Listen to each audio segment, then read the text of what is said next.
Assalamualaikum warahmatullahi wabarakatuh.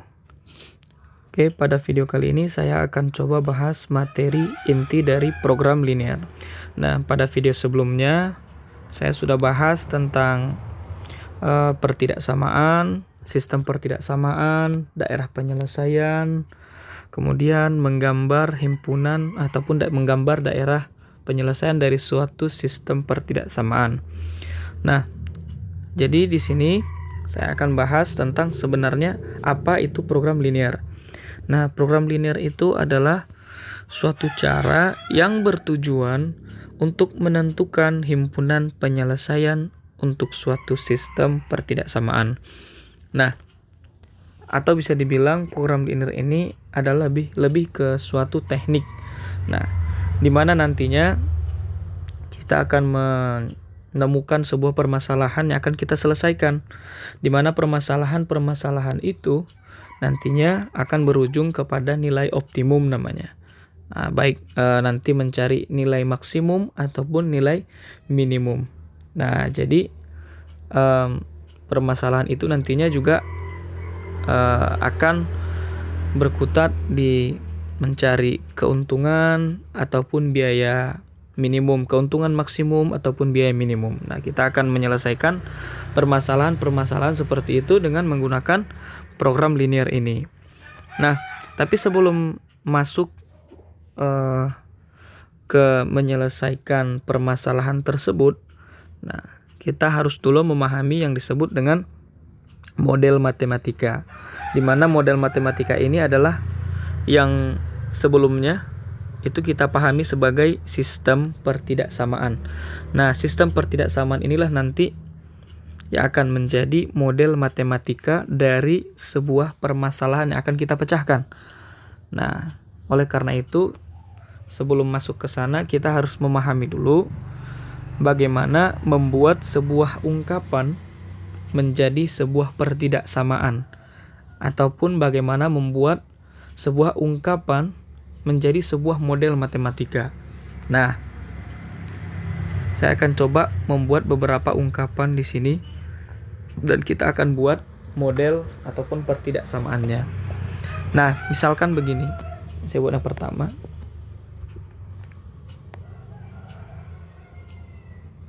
Nilai Y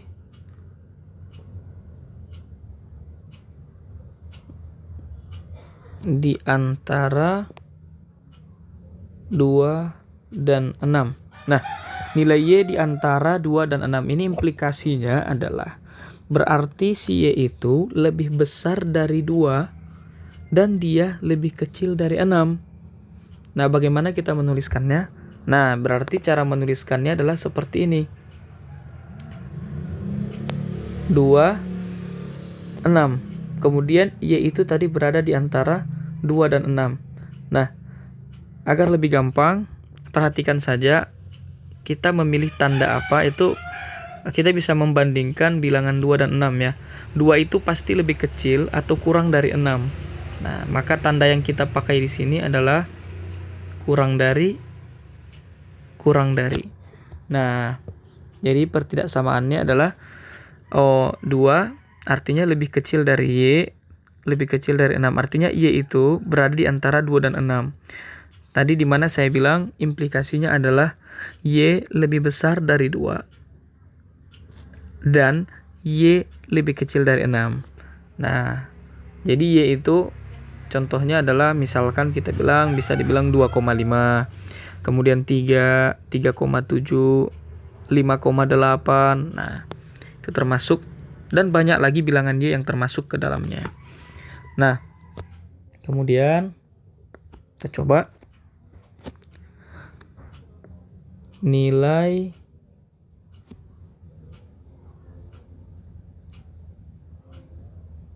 maksimum X adalah 7 misalnya. Nah, nilai maksimum X adalah 7. Nilai maksimum itu berarti jika kita maknai dia berarti paling besar 7 ya.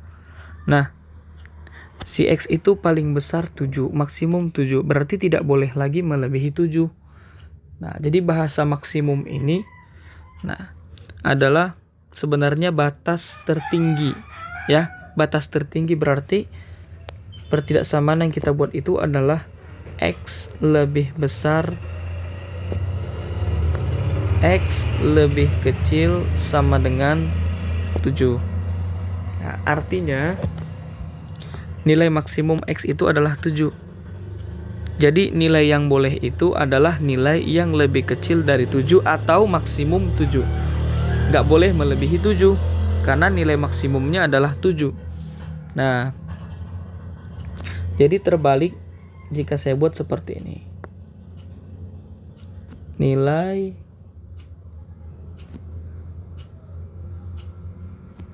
minimum X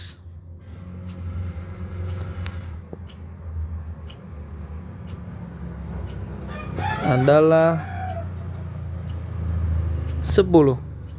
Nah, nilai minimum X adalah 10. Berarti nilai X yang minimum atau paling rendah, ya. Minimum itu paling rendah, maksimum paling tinggi. Nah, jadi minimum itu paling rendah. Nilai X yang paling rendah itu adalah 10. Berarti yang boleh itu adalah nilainya di atas 10 atau sama dengan 10. Berarti kita buat tandanya adalah besar sama dengan 10. Nah, jadi di sini sebenarnya untuk membuat kata maksimum dengan tanda pertidaksamaan itu berkebalikan, ya. Jadi jangan dimaknai dengan jika dia maksimum besar sama dengan, minimum kecil sama dengan. Nah, itu salah. Jadi jika dia maksimum dia kecil sama dengan, jika dia minimum dia besar sama dengan. Nah, karena gimana kita memahami implikasi dari ungkapan ini. Nah, jadi maksimum itu yang paling tinggi, berarti kalau paling tinggi kita tidak boleh melebihi itu, berarti harus lebih kecil atau sama dengan dia. Sebaliknya jika dia minimum maka dia paling rendah. Jadi tidak boleh lagi di bawah nilai itu, yang boleh adalah nilai tersebut dan yang lebih besar dari dia. Nah, itu makna dari maksimum dan minimum. Kemudian kita coba lagi membuat ungkapan, ya.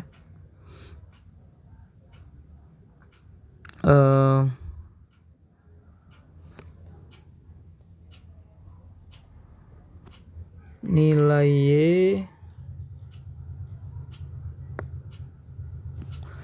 kurang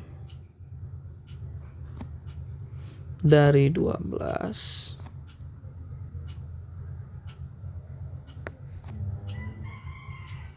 tetapi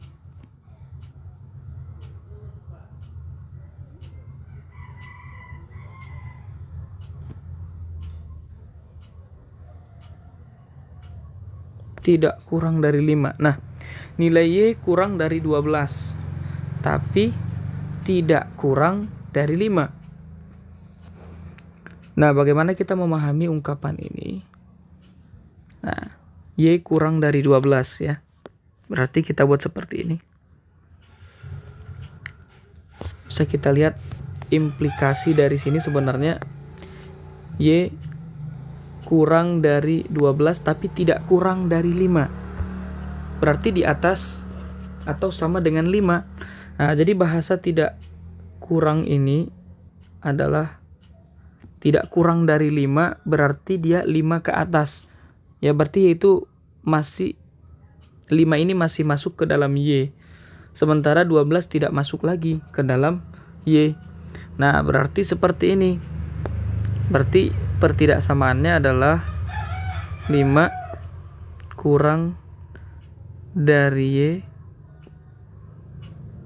kurang dari 12. Nah, jadi tadi nilai Y kurang dari 12, tapi nilai Y itu tidak kurang dari 5. Artinya nilai Y itu adalah 5 ke atas, tapi dia kurang dari 12 gitu. Nah, di antara 5 dan 12 tapi angka 5-nya ikut. Nah, karena tidak kurang dari 5. Nah, tidak kurang, ya. Jadi betul-betul harus kita pahami bagaimana mengubah ungkapan ini ke dalam pertidaksamaan gitu. Nah, kurang dari 12 tapi tidak kurang dari 5. Nah, artinya tidak kurang dari 5 adalah lebih atau sama dengan 5 gitu. Oke, kita lanjutkan papan berikutnya.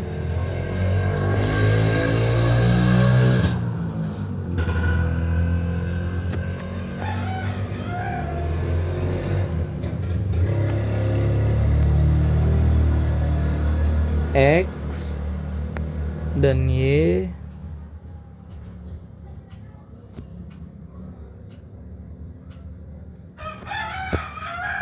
masing-masing sama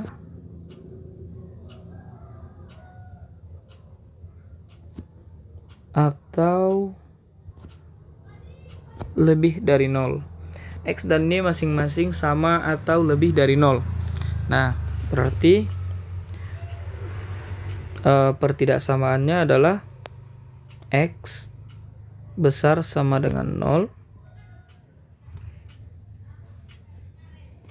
dan Y juga besar sama dengan 0. Nah, ini cukup mudah untuk memahaminya ya. X dan Y masing-masing sama atau lebih dari 0. Nah, ini ya. Sama atau lebih dari 0. Jadi itu dimaknai dengan besar sama dengan ya. X besar sama dengan 0. Nah,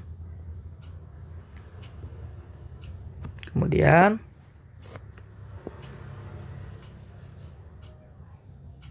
jumlah 2X dan Y tidak melebihi 6. Nah, jumlah 2X tambah Y tidak melebihi 6 ya. Berarti tidak melebihi.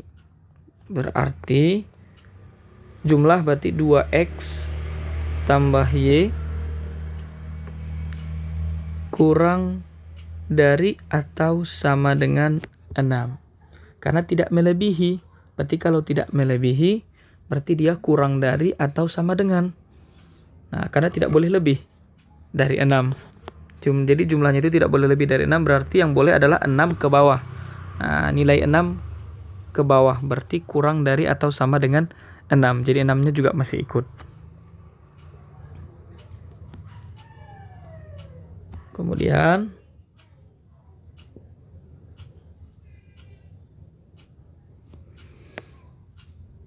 jumlah 3Y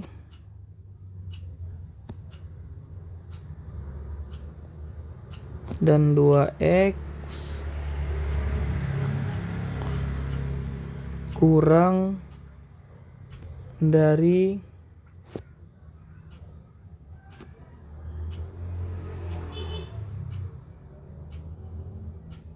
12 ya. Nah, jumlah 3Y dan 2X kurang dari 12. Berarti di sini kita buat ini 3Y plus 2X atau 2X plus 3Y lebih kecil dari 12 atau kurang dari 12. Nah, kalau untuk tanda kurang dari, besar dari, lebih dari, nah itu sudah dijelaskan di video-video sebelumnya ya. Nah, kemudian saya buat lagi Y tidak boleh melebihi 2X. Nah, Y tidak boleh melebihi 2X. Berarti Y itu harus lebih kecil atau sama dengan 2X. Nah, berarti Y harus lebih kecil atau sama dengan 2X. Karena dia tidak boleh melebihi. Ya, jadi jika misalnya saya tukar, Y boleh melebihi 2X. Berarti kalau boleh, berarti Y besar sama dengan 2X. Nah, itu adalah makna dari tidak boleh melebihi ya. Jadi kecil sama dengan. Oke. Mungkin cukup sekian dalam video ini, materi di video ini. Nanti untuk masalah ataupun pemodelan masalah akan saya jelaskan di video berikutnya. Baik, semoga bermanfaat. Terima kasih. Assalamualaikum warahmatullahi wabarakatuh.